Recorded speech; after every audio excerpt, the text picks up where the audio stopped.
I'm Kat Bailey, and I'm here at Tokyo Game Show. Right behind me is the Capcom booth, and I just got an opportunity to play Resident Evil Village on the PlayStation VR2, Sony's brand new VR device for the PlayStation 5. Capcom's Resident Evil Village, which was released in 2021, is coming out on the PSVR2 with a variety of other games. We got an opportunity to go hands-on, and here are our impressions.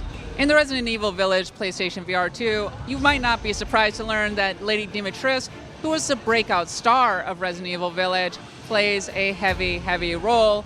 You run into her very early on in the demo, where, of course, she towers over you, looking down at you. I have to say, an 8-foot vampire lady is quite impressive in PlayStation VR2, and then she subsequently lifts you up and puts your hands through meat hooks, and so you get to look down on her as well. She leers into the camera. It's quite remarkable on the PlayStation VR2's 4K screen.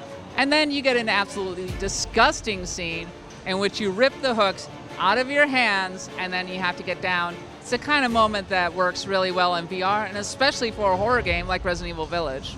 So you're probably wondering, how did I think about the actual PlayStation VR 2? Well, I have to say that the screen is a big improvement over the PlayStation VR, and that really helps the actual clarity of the game, the visual fidelity. Resident Evil Village was already an amazing looking game on the PlayStation 5 and the Xbox Series X when it came out last year, and it's still one of the best looking next-gen games, and that really comes through on Sony's new VR headset as you get to see pretty much crystal clear visuals, and you can really appreciate the animation. You can enjoy the actual spookiness of the mansion while you're listening to it in 3D audio.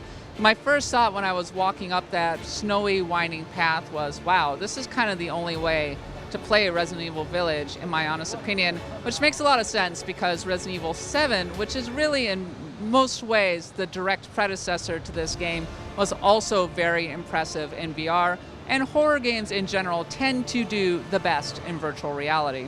Having said that, the PlayStation VR 2 does have some drawbacks. It is a wired headset, and as a result, it can feel a little bit awkward to be playing, while the PlayStation VR 2 is clearly a more powerful and much better headset. I think the wired aspect of it continues to be a major drawback for this particular platform.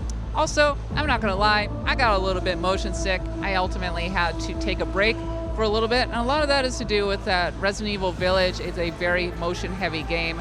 And this is an issue that has not been easily fixed in VR games to this point.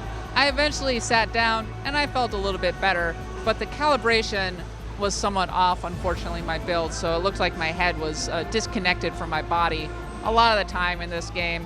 There were some awkward movements, especially with the knife when I was attacking enemies. So obviously room for improvement, but with Resident Evil Village coming out early next year, they still got some time to calibrate it. So what do I think about the combat? Well, as I already said, I found the knife a tad awkward, but it makes a lot of sense because the knife is not meant to be very powerful.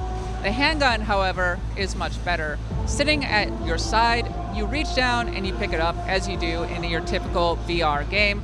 And there is an elaborate reloading mechanic, which makes sense because this is meant to be a survival horror game. So you have to actually reach down for the bullets and then put them into the gun. I believe the gun can even jam in some cases. But the flip side is that you can actually use it to aim straight down the barrel and take out enemies with lots of headshots. So it feels a lot better in VR, as you would expect.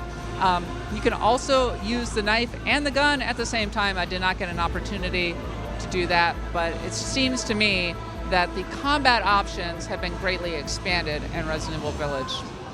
When Resident Evil Village was released in early 2021, it gained a lot of praise for being kind of a roller coaster survival horror game with amazing graphics, and that really captured the feel of Resident Evil. And I think that's even more apparent, even clearer on the PlayStation VR 2. The actual tech is quite impressive. I was really impressed by the screen, as I was already saying, the eye tracking, the 3D audio, and I think that it is a clear step up from the PlayStation VR. Is it enough of a step up is a major question on my mind, because with the actual price point and it being wired, and the fact that it sits at kind of an uncomfortable middle ground between a casual headset and a hobbyist headset, being able to find the market niche for the PlayStation VR 2 might be a challenge. But in the near term, I think Resident Evil Village is a really cool first experience to be having, especially if you're a Resident Evil fan, and especially if you are a survival horror fan. But in the meantime, there's lots more coverage to be found here at Tokyo Game Show 2022. I've been Kat Bailey, and for all the best of games, stick with IGN.